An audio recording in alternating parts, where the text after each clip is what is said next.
Hello and welcome. I'm Margaret-Anne Storey from the University of Victoria, and today I'm going to tell you about a socio-technical framework that, together with my colleague Neil Ernst, we developed to help us think about the who, what, how of empirical software engineering research. And in particular, we use the framework to think about how our research impacts the developers we aim to support. So software development is a highly creative and collaborative task, and part of our job in software engineering research community is to understand how to support this creative process. A lot of software engineering research also focuses on the improvement and innovation of the tools and the technologies that developers rely on and actively use. This picture shows the extremely complex constellation of tools that developers need to use today.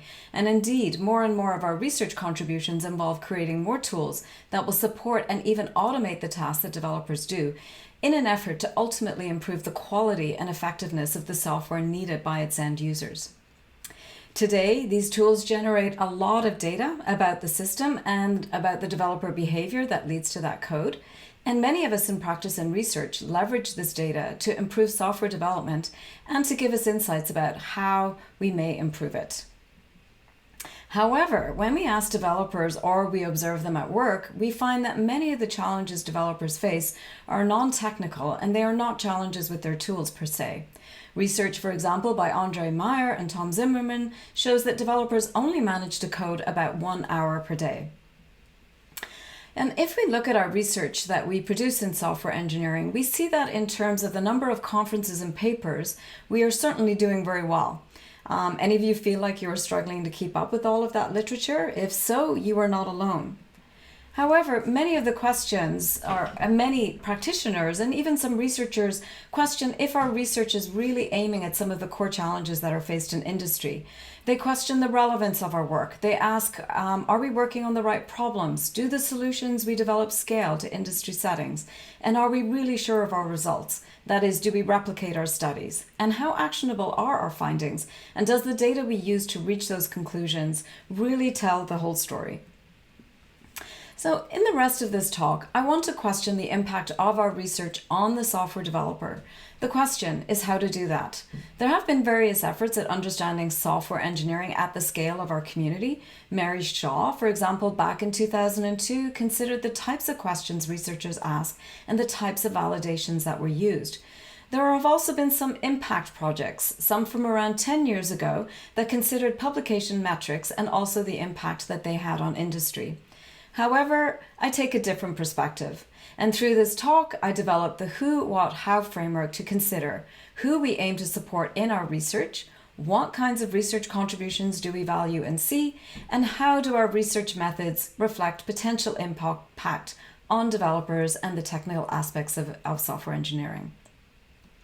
As well as describing this framework to you, I'm also going to, throughout this talk, apply it to two software engineering research venues, ICSE, which is often seen by many as the flagship conference in software engineering, and 1 year of papers from the Springer Journal on Empirical Software Engineering. For both of these venues, I consider the year 2017. So, first let me start with looking at who we aim to support or understand in our research. So software engineering is often called a socio-technical system, and our goal is to consider this entire landscape. Some of our contributions, of course, may be entirely related to improving technical aspects of the system or solely to human aspects. But much of our research at some point is likely to bump into this intersection, that is, the socio-technical aspects. Unfortunately, in our research in this landscape, we may see what often is referred to as the productivity paradox. That is, a possible improvement on one side of this may make things worse on the other. As an example, we may focus too much on the technical side in a project. If, for example, we use continuous integration, which is generally assumed to improve software quality. But if it is not integrated carefully in a project, developers may refuse to write appropriate test cases, or they may ignore warning messages, and they may even game the system.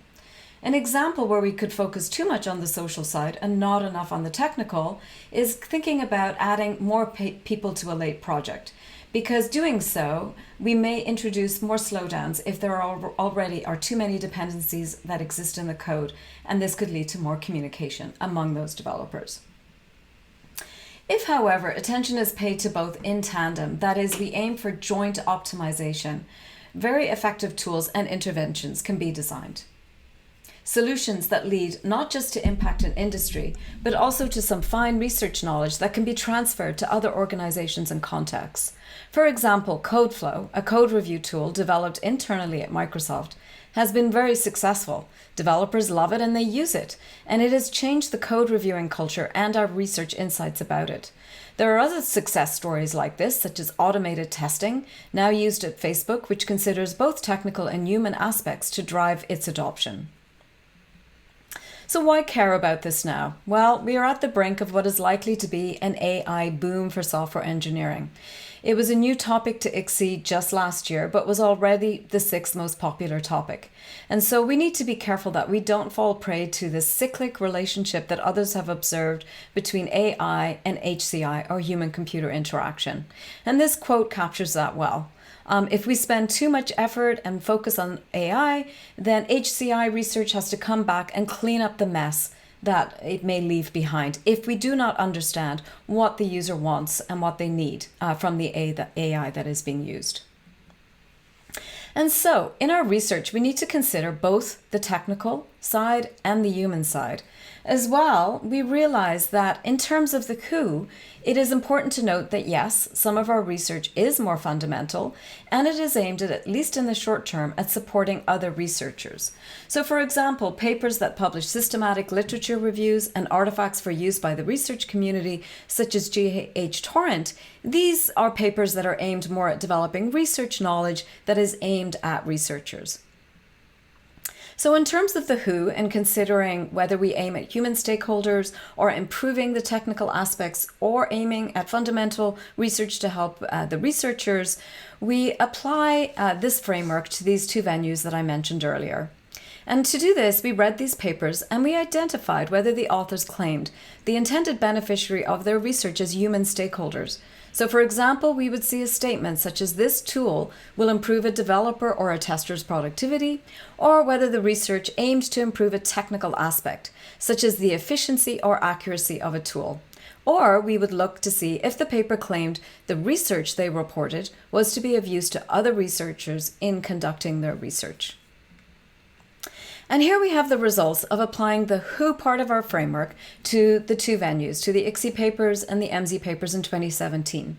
And we find that 33 papers identified only human stakeholders as the primary beneficiary, whereas 15 identified technical aspects as the sole beneficiary, and 16 aimed mostly at researchers. And it's interesting to look at these intersections. We see that the majority of these intersections included human stakeholders as one of the main beneficiaries of their research. And so, for example, this quote from one of the ICSE papers we looked at indicates that these researchers aim to improve both technical aspects and support the developer in providing feedback to the fault localization technique. Next, I consider the different types of contributions we may recognize from our papers. And by types of contributions here, I don't mean contributions categorized by topics such as testing, debugging, or continuous integration, but rather we're looking at the nature of their contributions. So research contributions, according to Van Aken, are of different types if we look across the different sciences, the formal, explanatory, and design sciences. And for this talk, I'm going to focus on empirical research, which typically falls into the domains of the explanatory sciences and the design sciences. So explanatory science is pretty well understood. It is associated with the social sciences and the natural sciences, and this paradigm is also frequently used to frame contributions in software engineering research, descriptive theories and predictive theories, if you like. Design science, on the other hand, is frequently used in engineering fields, information systems, and the medical sciences, and it concerns design knowledge, the study of solutions and the design of solutions, or prescriptions, if you like, to address a given problem. So you may not be that familiar with the concept of design science, so let me explain it to you. This shows a simple conceptualization that together with my colleagues at Lund University, we put together to explain the basic idea behind design science. On the left-hand side over here, you can see what is referred to as the problem instance. And so in design science, one of the first things that you need to do is to understand what is the problem that you're trying to solve, and in doing so, identify a particular instance of that problem and the stakeholders that may experience that problem. And once you have that sort of problem identified, our research then involves understanding that problem. So maybe going into the field or doing interviews to understand what exactly is the nature of that problem. And from that understanding, we may develop requirements, which we then use to design and implement a solution.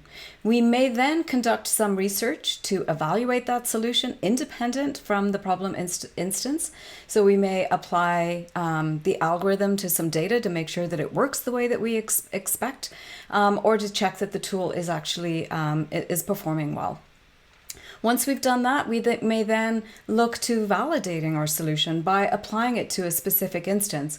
And by doing so, we gain more insights and understanding of the problem, which we may then use to refine the requirements and refine the solution and then continue.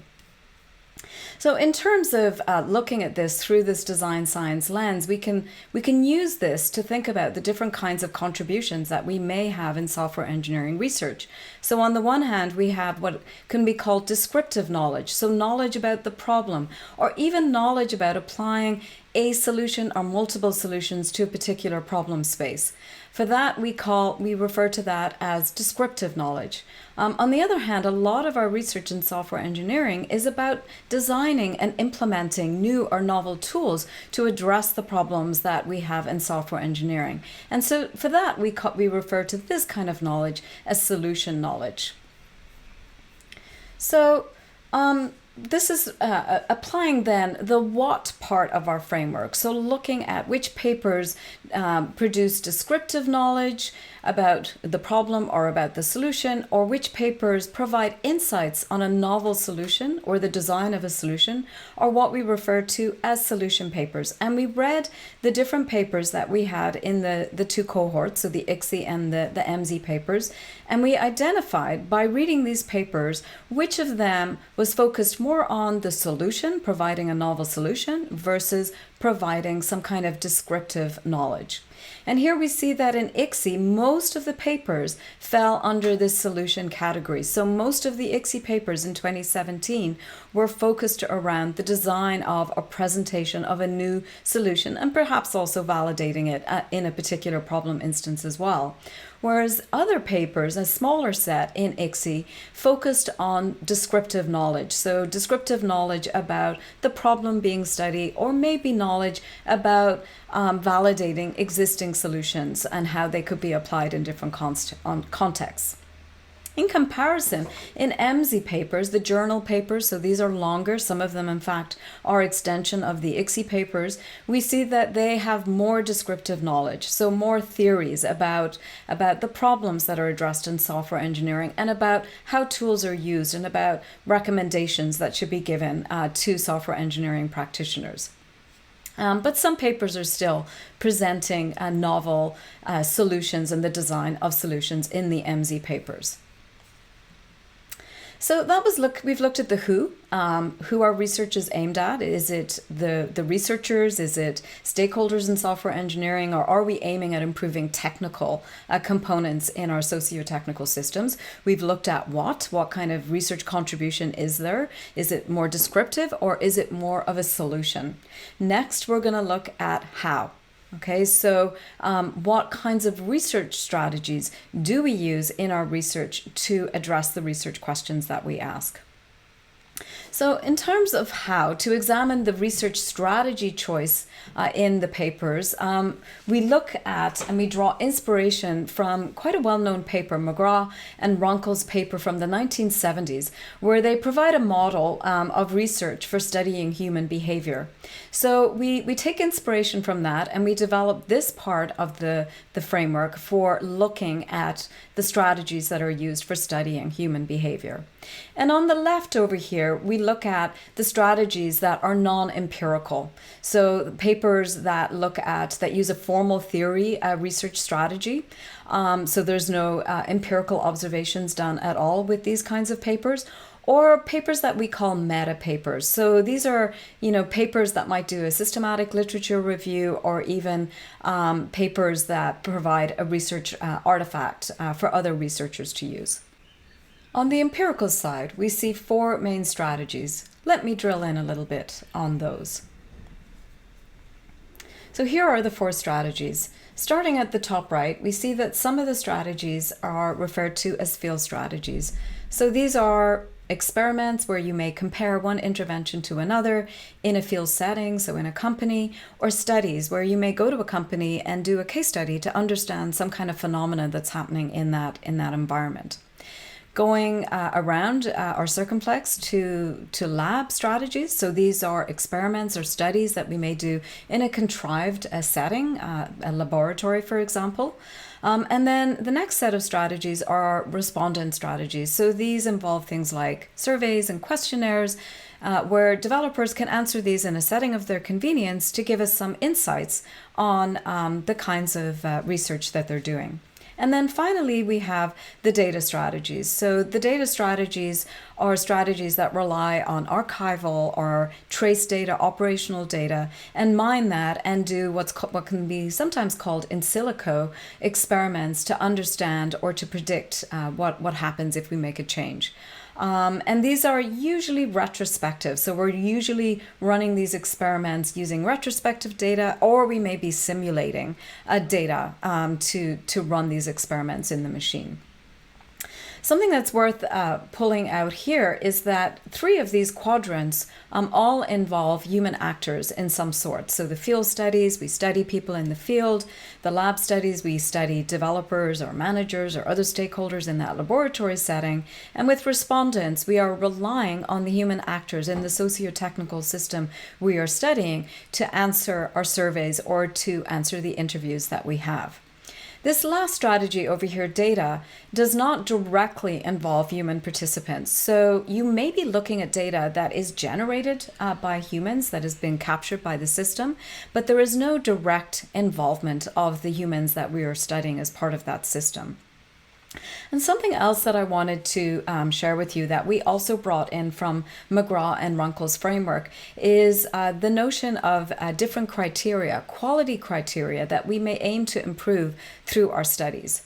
So for example, realism. If we conduct a study in the field, or we rely on data that was generated in the field, the realism of our study is quite high, okay? That our ecological validity of that data or of that setting is quite high, increasing the realism that we have in our study. On the other hand, if we rely on a lab study or a survey, the realism may not be that high because it may not represent exactly what's happening in the real world.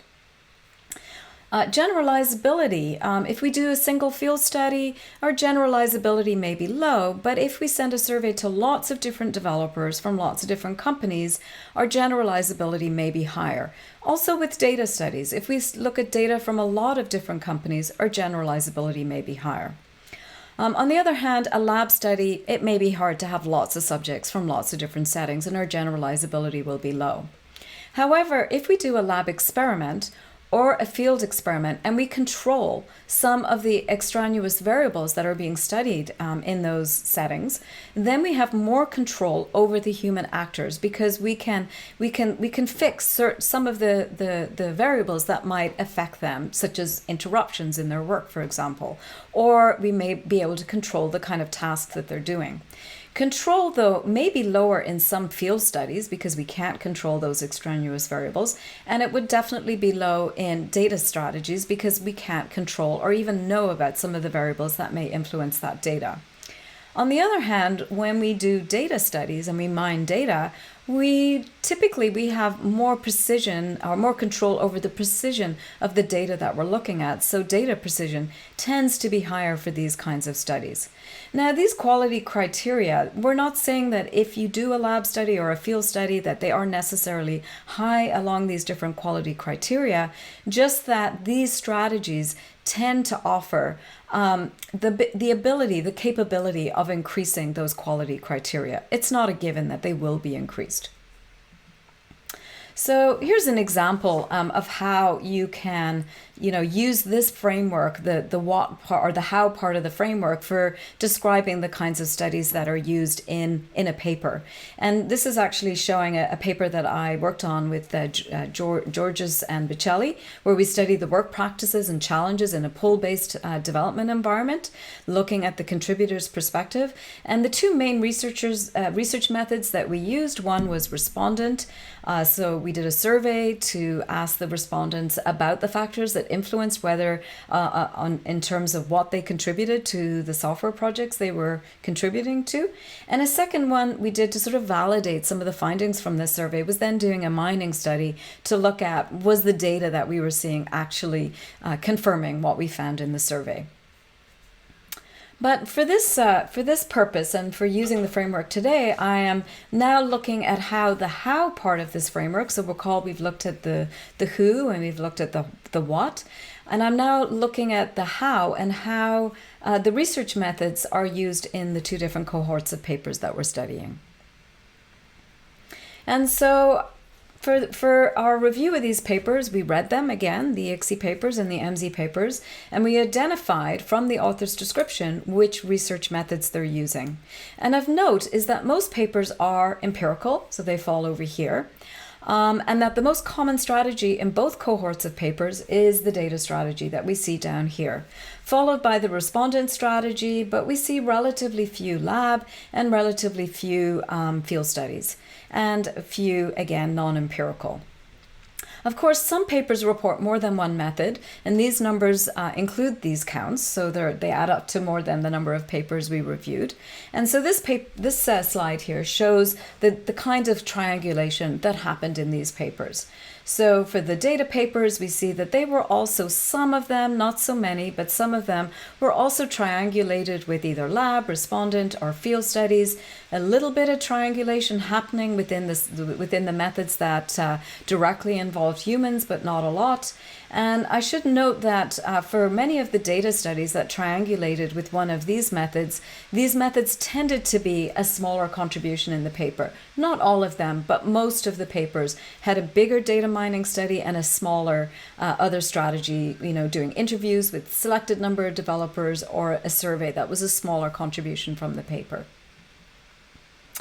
And I should also mention that there was more triangulation as well in the MZ papers, and this is not surprising given that many of the MZ papers are extension of ICSI papers and they also have more pages in them. So I've shared with you now this socio-technical framework and how we can apply it for looking at either a single paper and answering who, what, how, or I've showed you how we could apply it to a cohort of papers at a community level to understand what kind of research is being done. Let's look at the who, what, and how together. And first, let's look at the ICSI papers. The what is shown on the left-hand side. And recall that we had a lot more solution type papers than descriptive papers in the ICSI papers that we analyzed from 2017. And yet both types of papers use a lot of data strategies, or they use data strategies mixed with other strategies that directly involve human observation or participation, the respondent, field, and experiment strategies. This is interesting when we look at the claimed beneficiaries that is shown on the right-hand side over here. Here we would expect that if the research aims to support humans, so shown here and also shown here, that more of the research strategies would also directly involve humans. And yet we see a mismatch here. We see that many of the strategies that are used are still just data or predominantly data that are used for the studies that are aimed at benefiting humans or humans and systems. With EMSI papers, recall we see a difference in terms of the research contribution, that we have fewer solution as compared with ICSI over here, so more descriptive papers.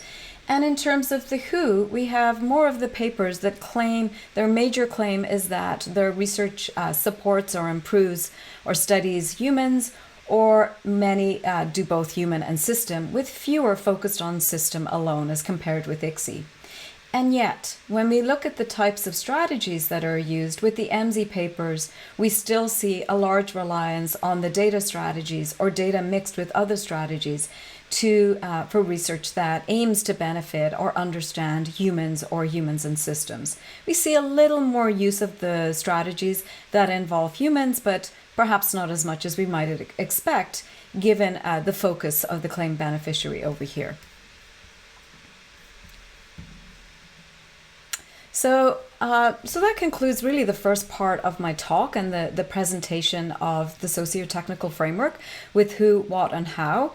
And now for the final part of my talk, I would like to discuss a little bit how perhaps we may look at the who, what, and how we do in our research, and how or what we may do about going about improving our impact.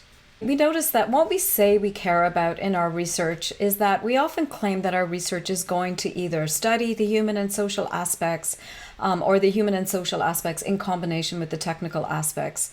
And that fewer of our papers are aimed at just looking at the technical aspects. And yet, when we look at what we do in our studies, our focus tends to be much more on the technical aspects than on the human or even the socio-technical aspects in our studies. And in fact, of the data-only papers, so those papers that rely on data-only strategies, we saw that in the EMSI and the ICSI papers, 43 and 41, of the 83 and 68 EMSI ICSI papers respectively.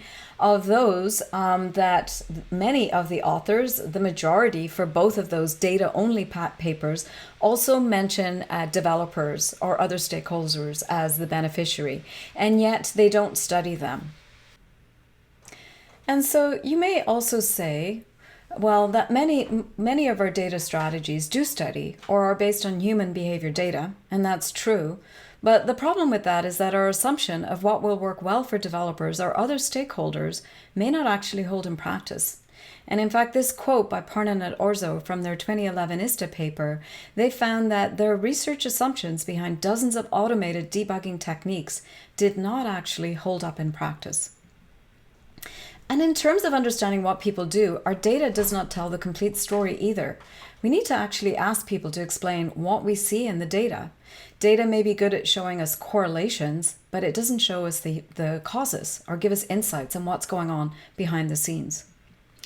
And in terms of the solutions that we develop, so we may have this great solution that uses AI that may help developers in terms of giving them recommendations, for example. We have to study them in the field, not just in silico. Because real programs, real software tends to fail in real life with real consequences. So there are many reasons why researchers in ICSI don't use these methods that directly study developers. And in another study that one of my students, Courtney Williams, did, she looked at 3 years of ICSI from 2015 to 2017. And we also categorized the research methods that the authors used. And to validate that, she sent a survey to the authors to ask them, first of all, did they agree with our categorization? And they did. But she also asked them why they make the choices that they made. Why do they not use these other methods? And these were some of the quotes that she got back. They said, well, we would have actually liked to have studied developers, but we don't have access to them. They are not readily available.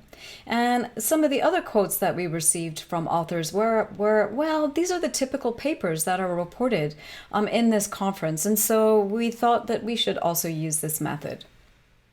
But there are many different methods that we can use, not just the data strategy, and there are benefits and drawbacks from all of them. If we use field studies, we get the benefits of having actionable findings, some really cool ideas of how to develop new tools, or how to study adopters, but also how to study non-adopters. Why is it when we develop some tools that there are developers that don't use them? In terms of the lab, we can get more insights into the human factors that are involved, and we can control more of the variables. And with respondent strategies, while they can be fast to do, and we can still get quantitative results from them, but they do rely on perceptions, which can be good and bad. On the other hand, our data strategies are also very powerful as well, especially to use in combination with these other methods. They're scalable, they're repeatable, and they're unobtrusive on the human participant. So lots of benefits. So I urge all of us perhaps to look at collaborating with each other and using more diverse methods to get more of these benefits from our studies, and benefit both the human and the technical aspects that we aim to improve. And our research community right now is going through a bit of a shift and going towards more emphasis on doing good science in software engineering research. And this is great. More focus on open data, sharing of materials, posting of artifacts to allow replication, and also pre-registering studies so that we can avoid things like p-hacking. These are all really, really good efforts, and I encourage all of you to participate in these. But at the same time, I also would like to nudge our community and our researchers, in particular across Canada, to not just consider these aspects such as replication and pre-registration of studies, but also to look at triangulating more of our methods so that we get the benefit of, generalizability, realism, and control of human behaviors and precision of that data from using multiple studies, because we can't get all of those benefits from just using a single strategy. And also getting more relevance from our work by actually saying it was tried in industry, or these findings come from not just looking at the data, but also talking to developers and getting real insights from industry. And so to conclude, I'd like to thank you for your attention today, and I hope that learning about this socio-technical framework, the who, what, how of software engineering research, may be useful to you as you're designing your own studies. So asking you perhaps to think about who you're aiming at. Are you aiming at improving a technical component, or are you aiming at also improving developer productivity or other stakeholders in some way? And also trying to tease out, are your results going to be more on the descriptive theoretical side, or are you aiming at actually producing a solution? And if so, is that solution going to be put in the hands of developers at some point? And then finally, thinking about the research methods that you're choosing, and thinking about a good match of those methods to the research questions that you are asking, so that you can claim that your research is relevant and rigorous, and perhaps also novel and contributes to the knowledge base. Thank you.